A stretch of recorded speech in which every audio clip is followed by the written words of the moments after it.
think that first off, you think of the family. All of his family, his brothers have been involved in political activities. And Kennedy just represents someone who's for everybody. Think of my aunt who was a teenager in the 60s and was a young adult going to Cal Poly down south. And she still cries over it. I mean, she loved the Kennedys. In this country, cultural nostalgia is really something, and the Kennedys represent an American aristocracy. To have in one family a president of the United States who is martyred, a senator who is on the path to the presidency who is martyred, and to have another brother who serves in the United States Senate, not to mention a sister who was ambassador to Ireland, a father who was ambassador to Great Britain on the eve of World War II, and it's sort of the wonderful romantic notion that there is a family that can embody American values and principles and rise to the top and produce generation after generation of leader. Hello, East Bay.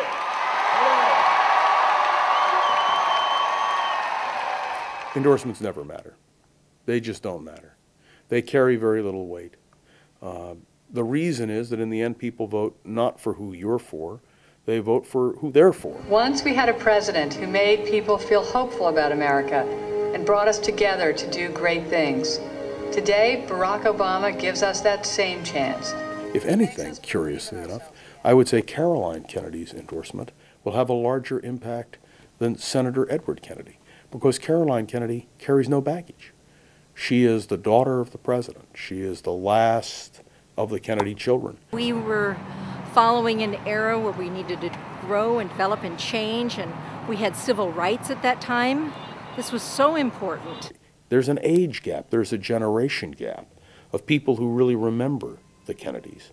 When you ask me where was I on November 22nd, 1963, I can tell you I was in junior high school. I can remember exactly how I felt. When Robert Kennedy was killed, I can tell you exactly the emotions that I felt. I'd just seen him a few days before in Los Angeles. And I mean, for my generation, whether you voted for the Kennedys or you opposed the Kennedys, there was a real sense of loss.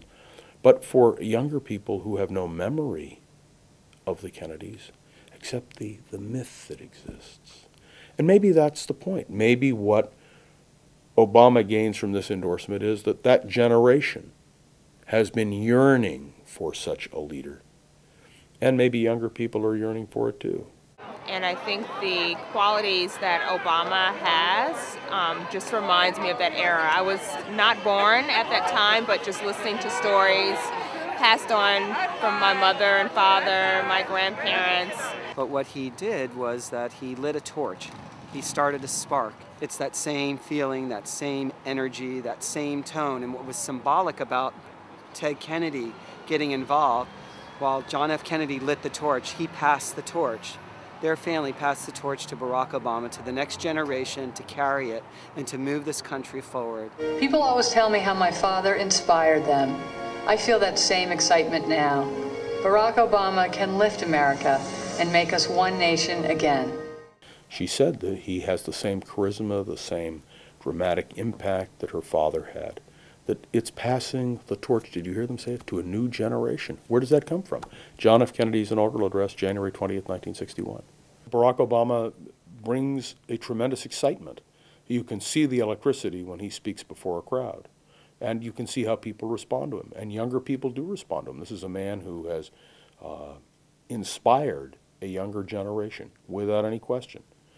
For older people who have lived through administration after administration of disappointing presidents, the idea of turning the page and having a new dynamic figure sitting in the White House has great appeal.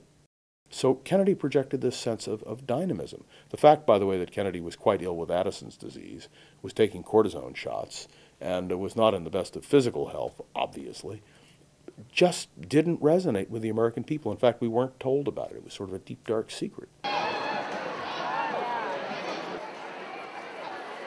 I think it's less Teddy Kennedy and what he stands for, just the whole Kennedy family and what they stand for, and the fact that, you know, JFK, although he wasn't able to, you know, complete his presidency, was on his way to doing great things while in office.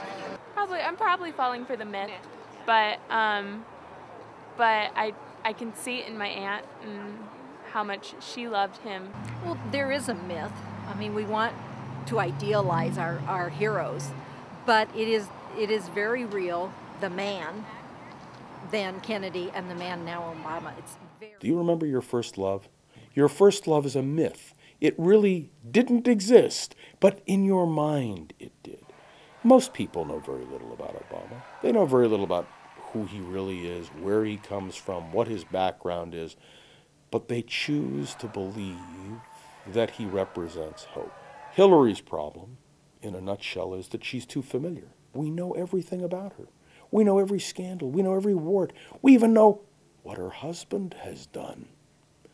But with Obama, it's different. I was with a group of people and I explained that Barack Obama is a chain smoker. They looked at me, what? He's a chain? How do you know that? He is a chain smoker. He's not perfect. And one of the things that Obama will have to deal with in the course of this campaign, if he is the nominee, is that he will be subject to all of the scrutiny that a candidate for president is subject to in the course of a campaign.